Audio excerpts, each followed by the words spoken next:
Nestled among ponderosa pines near the foothills of the Sierra Nevada mountains, the colonial home of Chuck Brasher contains one of the finest standard gauge layouts in the world.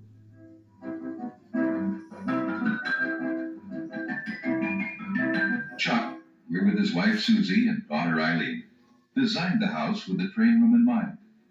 He didn't want to have to duck or raise a bridge, so he built the entrance stairway in the middle.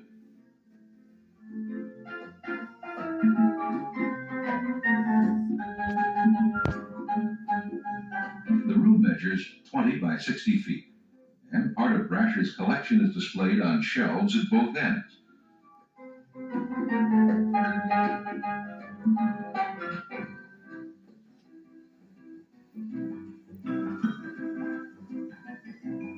I always wanted to make a layout that used the trains the way they were intended to be used. Freight trains with freight accessories, passenger trains with passenger accessories.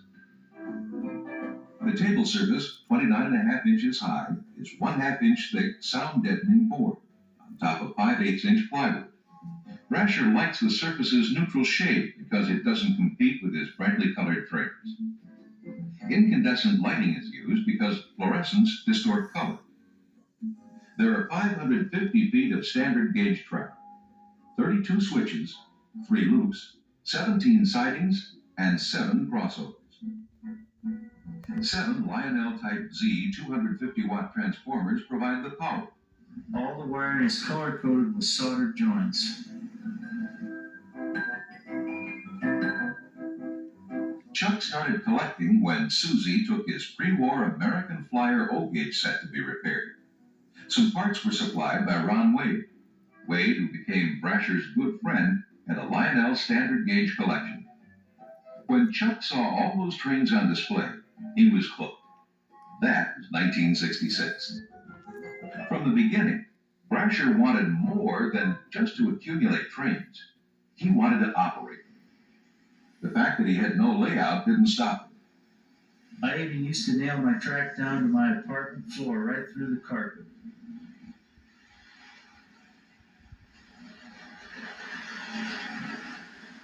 Brasher, the contractor, spent 3 weeks working on plans before the first section of track was put down. He feels this is an important phase and, in the end, saves a lot of time. The finished layout does not deviate more than 5% from the original plans.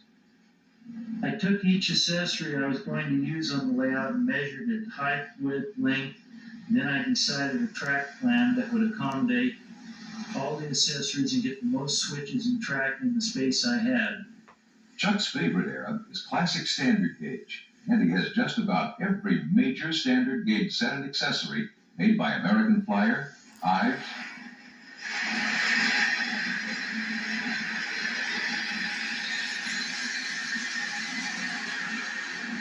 Dorfan,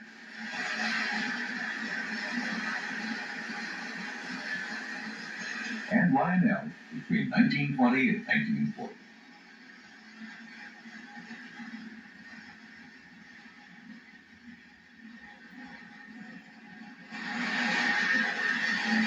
Introduced in 1929, the Lionel State Set is one of the most valuable and elaborate train sets ever built. The cars, 21 inches long, 7 inches high, and each weighing almost 7 pounds, feature hinged roofs, illumination, revolving armchairs, and lavatories with toilet seats that raise.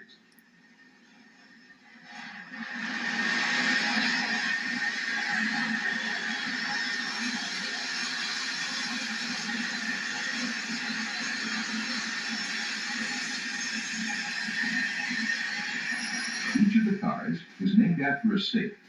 The 412, California. The 413, Colorado. The 414, Illinois. And the 416, New York Observation.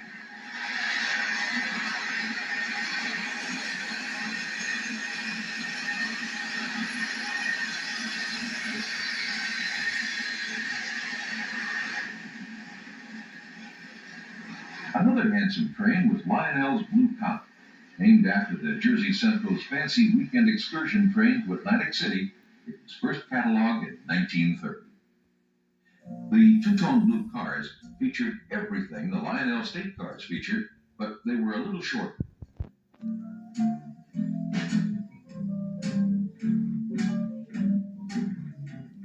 The two Pullmans in observation were named after actual comets: Faye, Westfall, and Temple.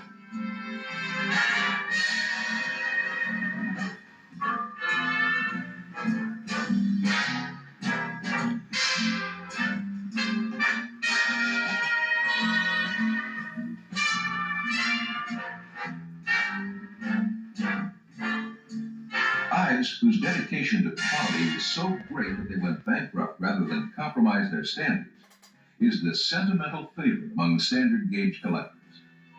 This Ives passenger set, headed by a 3242 Electra, was cataloged in the mid-20s. The striking 3245 Ives Olympian, modeled after the Milwaukee Roads Bipolar, was cataloged in 1929 and 1930. It came only as a passenger set. Brasher runs it with freight cars because it does not have the matching passenger cars. Two more Toy Train Hall of Fame sets are the Ives Black Diamond and the Orange Bankers Special.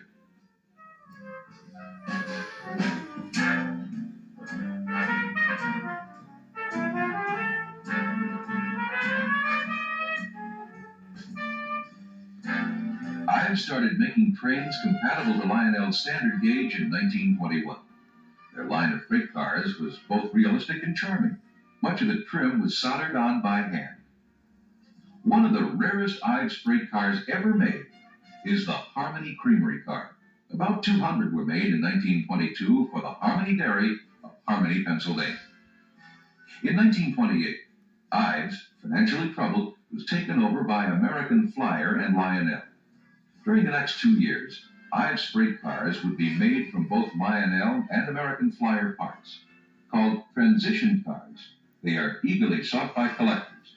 Chuck has almost a complete set. Perhaps the most elusive is the 199 Derrick car. This car is extremely hard to find because it was made in 1930 only and was not available in any sets. It had to be purchased separately. Chuck has two rare versions of the Ives 190 tank car. This version has a Lionel tank, American Flyer frame, and Ives trucks, making it one of the few toy trains made up of parts from 3 different companies. The version with an American Flyer tank and Ives trucks is the hardest to find of all the Ives transition cars. A gold eagle perched on a pedestal with wings extended in arrested flight signifies American Flyer. A set considered by many to be the most beautiful ever made is the American Flyer's President's Special, introduced in 1928. Enameled in two-tone Rolls-Royce blue, this beautifully proportioned set represents a high level of the train maker's art.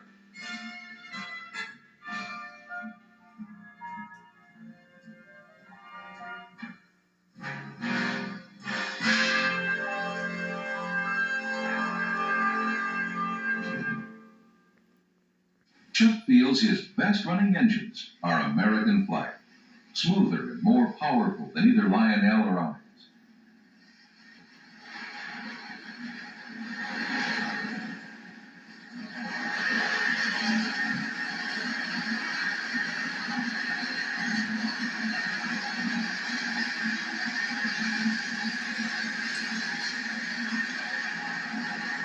The Pocahontas set, introduced in 1929, crosses 2 American Flyer's Salt Lake bridges.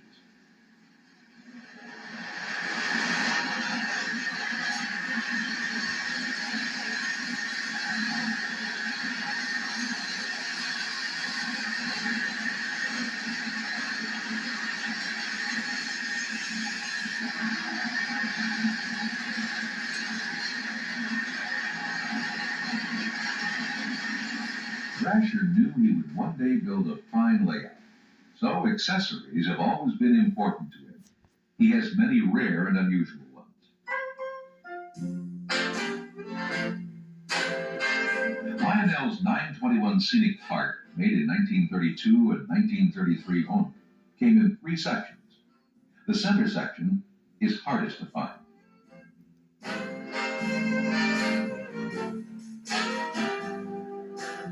Most collectors would be thrilled to have just one Lionel Roundhouse section, the largest accessory ever made. Chuck Brasher has 4, and they are all in like-new condition. American Flyer's Mac Junction water tower is not as grand as some accessories, but perhaps it's harder to find. Or it doesn't look like much with all the other big accessories, but in over 20 years of collecting, it's the only one I've seen. The Ives water tower was made during the transition period. It has a Lionel 438 signal tower base. Lionel's weighing station is hard to find complete. Usually, it's missing the scale arm and weights.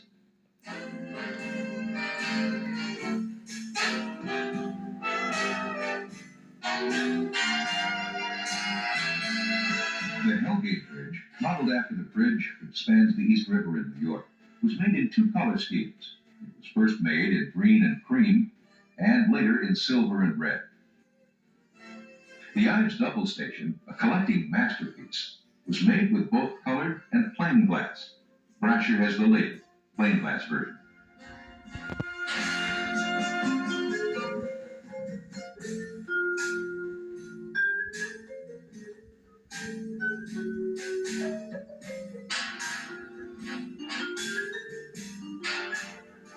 Lionel's 129 Terrace came with both the 124 and 115 station.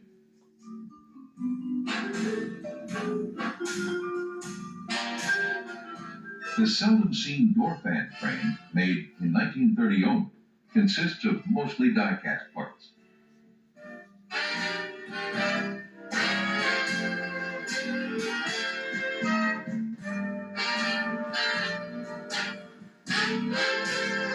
Lionel's 116 station is similar to the 115 station, but it's wider.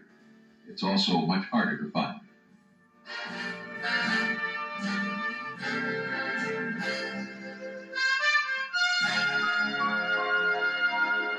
American Flyer's Union Station was cataloged in 1928 only. Made of silk-screened cardboard, the station was flimsy, and few have survived intact. It came with 5 lights and 2 brass eagles. This one, in excellent condition, is priceless.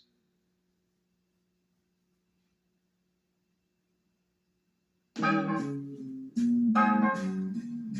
Lionel passenger set headed by an orange 9 Electra passes over the Hellgate Bridge and through the Lionel number 140 metal tunnel.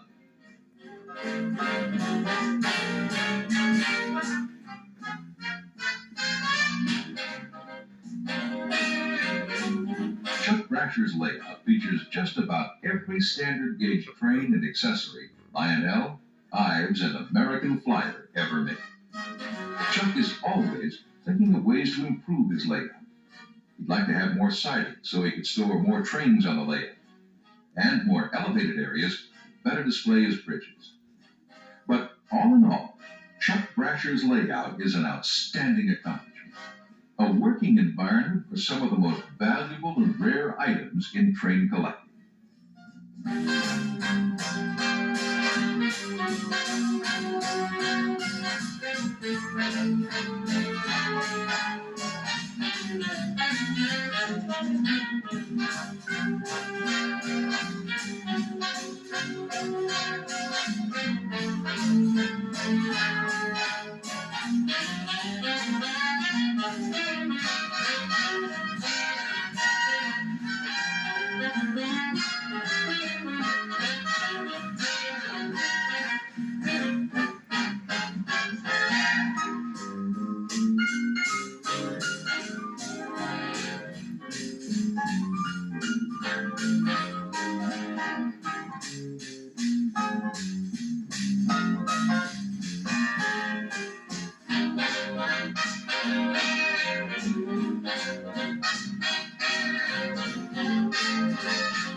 Proud, how could I not be?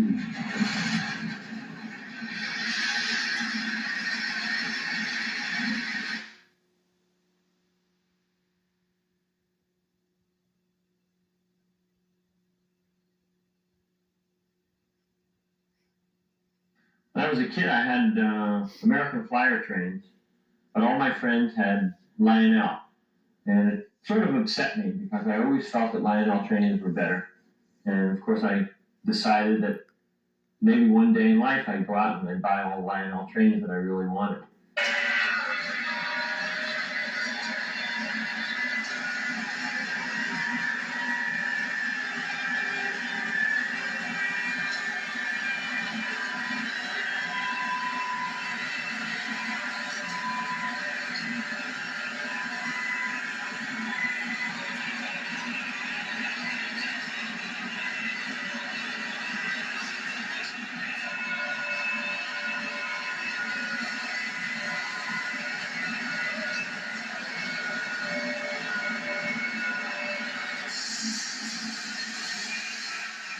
Through the years, Stan Roy at Glenview, Illinois, has gone out and bought a lot of Lionel trains.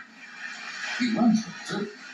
32 different runs on 7 loops and 3 levels, automatically, and all at the same time. It may be a world's record for simultaneous toy train operation. Maybe I have the world record, I don't know, but I hear about a lot of other people who run this train and that train, and they have 3 or 4 trains running around in a circle, but I mean, it sounds silly, but I don't even know if there's too many people in the second place. I mean, maybe the next best guy can run 9 trains at the same time. My feeling is that if you have a train, you should run it, regardless of the value. Running the Southern Pacific Daylight, and it's probably valued as well over $2,000 in the Boston and Albany and the 785 Hudson. I'm a collector who runs his trains. I don't wrap them in gauze and put them away. I don't keep them in boxes or in glass cases and kiss them goodnight every night. I run them. That's what they're made for. If I wanted something to look at, I'd collect art. The layout is L-shaped. I started it out with the bottom plywood sections, and I believe it's about 9 feet wide and 36 feet long. And later on, I added an addition that's about 5 or 6 feet wide and somewhere between 46 and 50 feet long. Roy uses a system of over 200 relays, which allow as many as 7 trains to run on a single loop, all trains stopping and starting while maintaining safe intervals. Most of the relays are mounted under the table. Those on the top are hidden. I came up with some ways of hiding them by putting them in sheds or putting them in schoolhouses and painting them different colors and making them look like part of the scenery. As of right now, I believe that I'm running 30 or 32 trains. If I built another level, I could easily add another 10. The top track is a loop with 2 separate feeds, and each feed carries 5 trains. And what happens is that they alternate going into this main loop. And of course, after they go around the loop, they also have a switch that will alternate them into these 2 feeds again. Well, when I moved to Chicago about 18, 19 years ago, I decided to incorporate the knowledge that I had in electronics and relay logic from my time that I spent with IBM and my desire to go back as a kid and have all the Lionel trains that I ever wanted. And as you can see, I started very, very small and I went from one track to the next and one train set to the next, and it sort of got carried away with itself.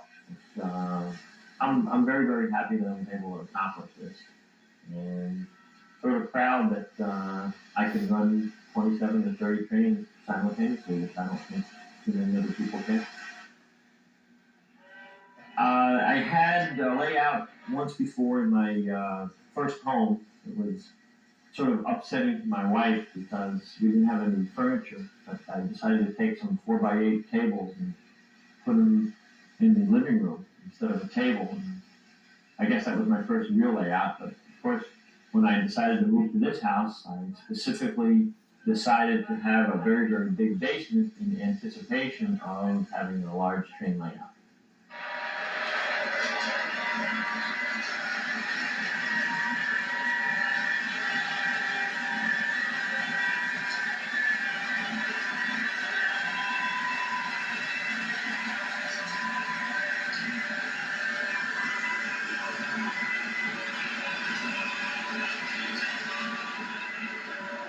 I have the 785 Hudson, which is incidentally a very, very good runner pulling the Irvington cars, and the Bud cars also running on a single loop. And what happens there is that the train stops at the station, the next train pulls behind it, and as soon as the train at the station senses that there's a train behind it, pulls out of the station, the next train pulls into the station, and the sequence just continues.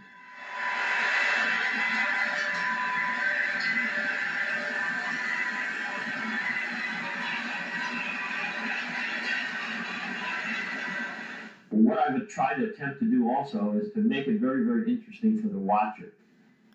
It not going to look too good if all the trains just follow each other right down the same path. It obviously looked like one long train. So I came up with a way to sort of have all the trains alternate tracks. Every time they came to a switch track, one would go right, one would go left.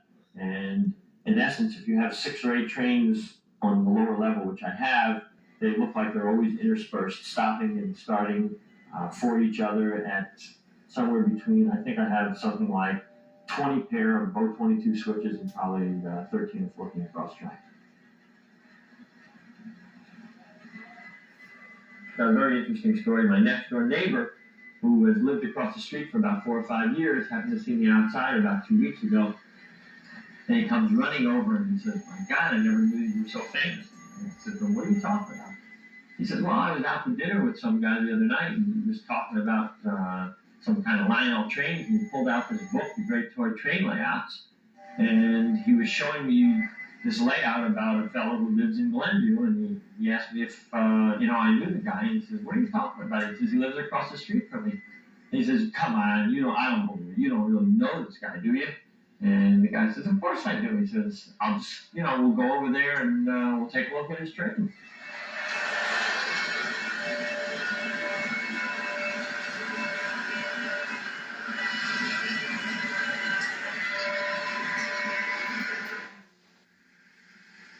Roy considers the passenger terminal to be his finest achievement.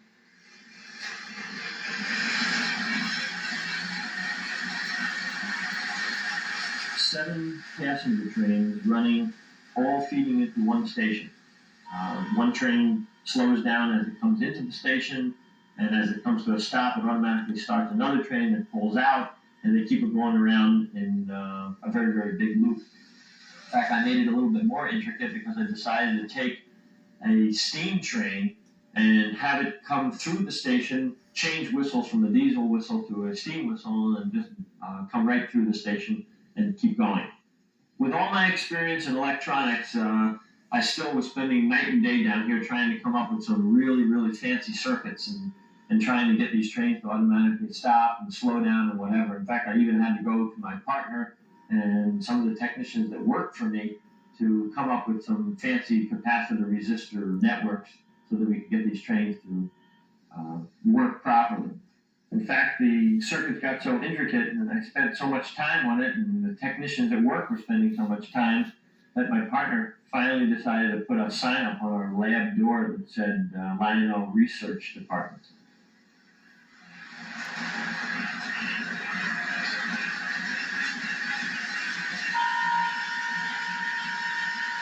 I would classify myself as an operator as opposed to, even though I have a very valuable collection, and I'm sure that there are people who might have more valuable collections, but there's a distinction. They take their trains and they wrap them in gauze and paper, and they don't want to touch them and put them in glass cases and whatever. I feel that I'm an operator and that I'm going to run all of my trains.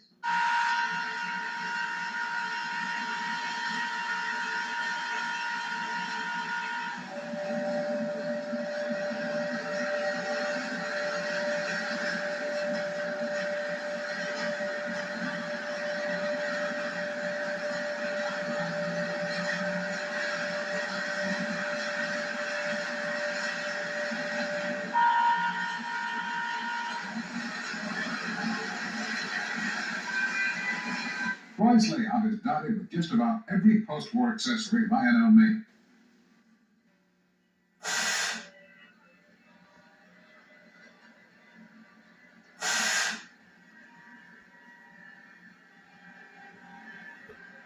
Lionel's rugged bascule bridge, introduced in 1940, plays a big role in the action on the lower level. I had heard that the bridge was a very, very erratic performer, but as far as I'm concerned, it's probably one of the best operating accessories that Lionel ever made.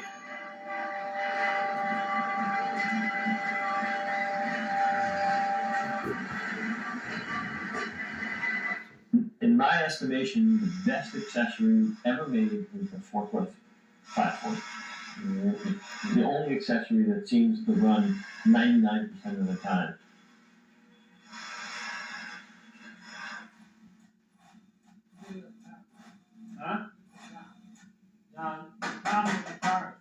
And as far as the milk car is concerned, I have about 7 milk cars, and I'm lucky if I can get 4 milk cans to operate successfully if I took all 7 cars and lined them up one next to the other. The cattle car you can just pick up and throw out, and a lot of the log loaders, they work, they don't work. The coal loaders, they work, they don't work. Other operating accessories include the 164 conveyor lumber loader.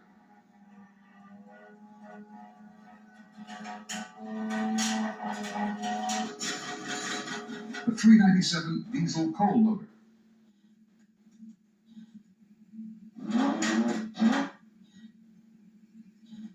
Yeah.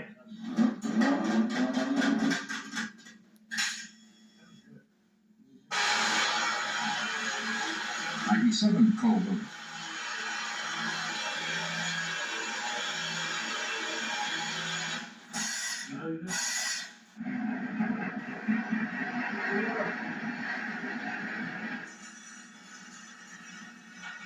.362 barrel loader.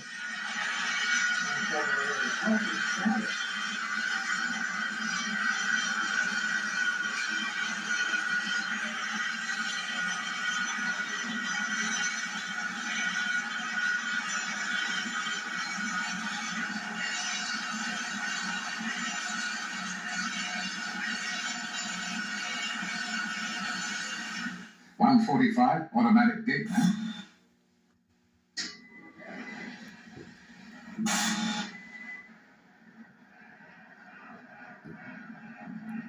and the 456 coal ramp.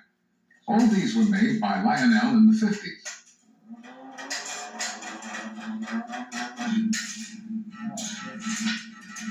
Okay. Well, that's all it does, right? You believe it?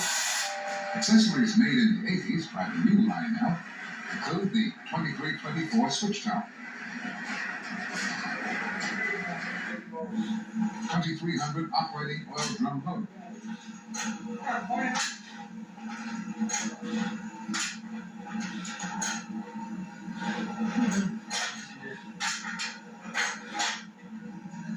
There's just a tape off. and the 2321 automatic operating saw.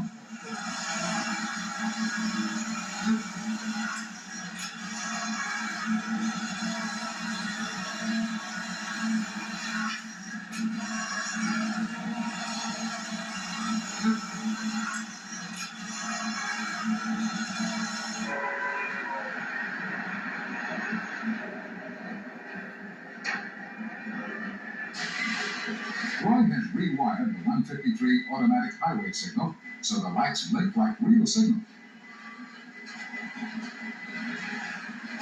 One of the accessories that I wanted all my life was the Hell's Gate Bridge.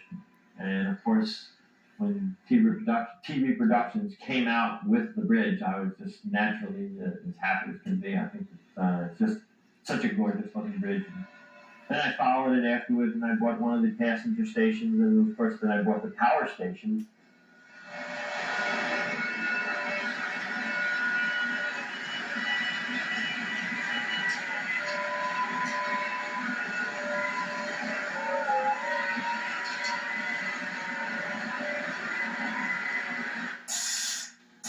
You believe it? The majority of the trains are MPC. It seems that Lionel has finally come up with a very, very good train. Some trains obviously run a little bit better than others do. But Pennsylvania, at 686 is probably one of the best engines I've seen in a long, long time. Runs like a champ. Most of the trains are very, very colorful. They're painted very colorful. And, I'm sort of fond of the Union Pacific trains. The Chessie trains are real, real nice. Of course, the Alton and the Crescent. Against the Chessie, all the three colors, the red, the green, and the yellow. And now when you throw the Wabash in, where you have a blue, it sort of gives you all the colors of the rainbow. My favorite engine, that is probably a lot of people, is the Southern Pacific Daylight. It's just an absolute gorgeous engine. And I'm also partial to the Boston and Albany Hudson, another gorgeous engine. I've used Gargraves on some of the higher levels because it looks good and you can form your own curves. The Lionel engines run on magnet traction, but they run much better on the stainless steel track from Lionel. For 5 trains to operate on one loop, it is crucial that all the trains maintain the same speed at all times. With the Lionel ZW transformer, if you stop and start more than one train at a time, the others will either surge and go faster or slow to a crawl. To operate 5 trains on a loop requires about 8 amps delivered on a continued basis. This could beyond the capacity of the Lionel transformer, so Roy installed industrial 30-amp DC power supplies capable of delivering constant voltage regardless of current draw. Lionel ZWs are used to power accessories and the more than 200 lights on the ramp. But a layout where 32 trains operate simultaneously, derating, not surprisingly, are frequent occurrences.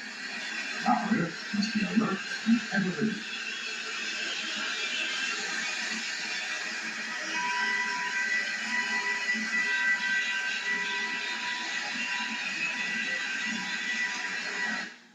You believe it?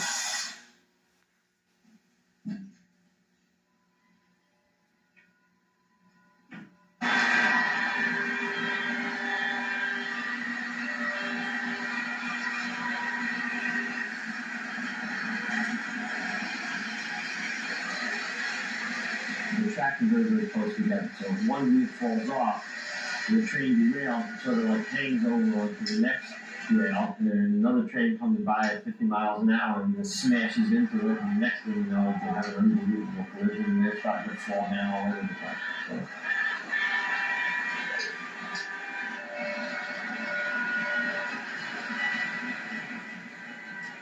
Over the years, Stan has put so many wheels back on the track, he can now do it without looking.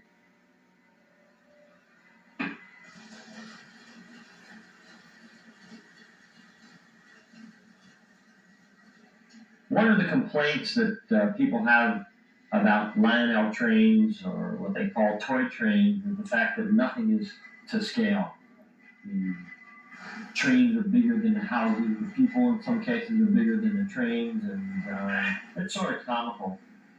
But you know, my feeling is that everything is painted in real nice colors, and if you take a look at it and realize that it really is a toy and nothing really to get too serious about, but you can really have a lot of fun.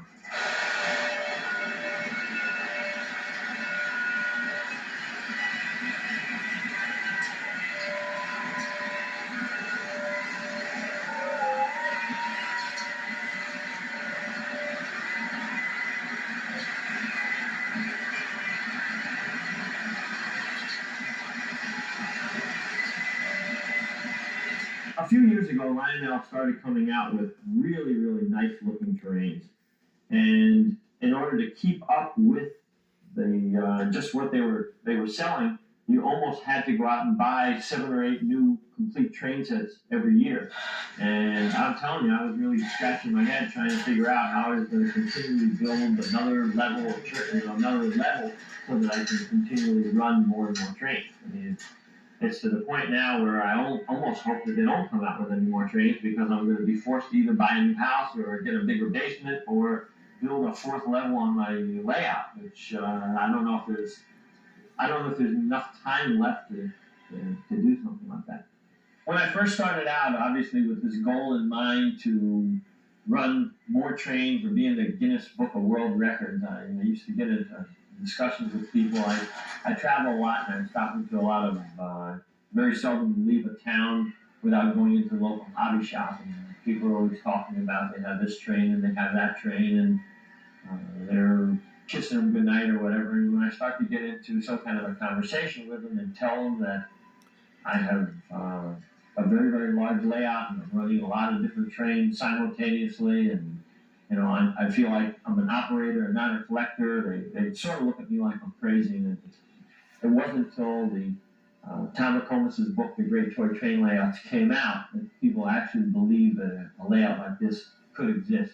And I guess also one of my goals is that I wouldn't mind if the people from Lionel called me up one day and said, "My God, it's unbelievable what some guy has done with all our Lionel trains."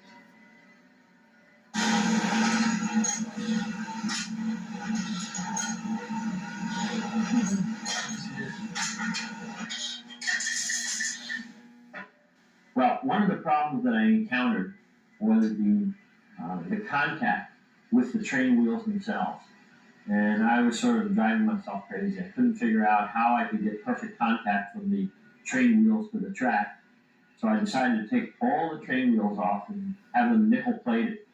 And you should have seen the guy's face when I walked into a plating company with about 4,000 wheels and asked him to plate the wheels for me. But the idea worked pretty good, because in order to have these trains really stopping other trains, you had to have just perfect contact. At first, I had tried using this contact system to change the switch track. But what would happen was, as the train was coming across the track, if it would lose contact for a second or two, the switch would switch right in the middle, and of course the train would derail. And this was something I felt like I really had to solve. And believe it or not, when you get your mind on something, at least when I got my mind on something, everything else just disappears. And I just couldn't think about anything else. I used to go out to dinner, and while we were out to dinner with other people, they'd be talking to me, I wouldn't be listening, because all I could be thinking about was, God, I better come up with a system and try and figure out how I can get these trains to cross the switch tracks without derailing. And sometimes in the middle of the night, I would just jump up and turn the lights on and run down the basement. And my wife looked at me like I was just completely out of my mind. But I finally did come up with a sort of foolproof system, and now what I incorporated is magnets. And I use magnets on the trains, and as they approach the switch, they automatically throw. I use a sequence relay that will automatically flip the switch before the train gets there. So what happens basically is the trains alternate. Every other train will alternate the switch before it gets there.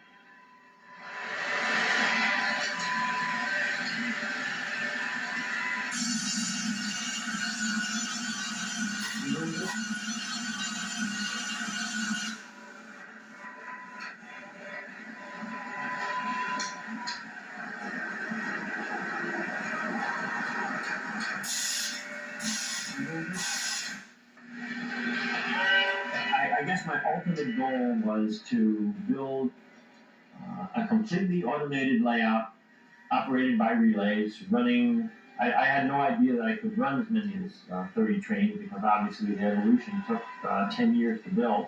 But I guess when I did start it out, I had a dream to build the most intricate Lionel layout ever built. My wife has been very, very helpful. When it got to the point where we had to build mountains, or we had to jump up on the top of the table and plant some trees, or just fix some of the houses, or paint some of the landscaping, or do some of the work, she was always ready to help me.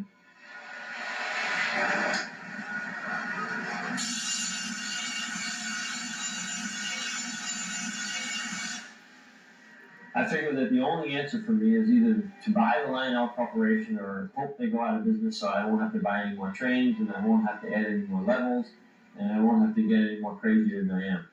One of my hopes is, now that this videotape is sort of finally coming about, is that we can take this and give a lot of people the opportunity that can't come down in the basement a good look at a working Lionel train layout. And maybe one of these days we'll even get on the Johnny Carson show.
Cut it.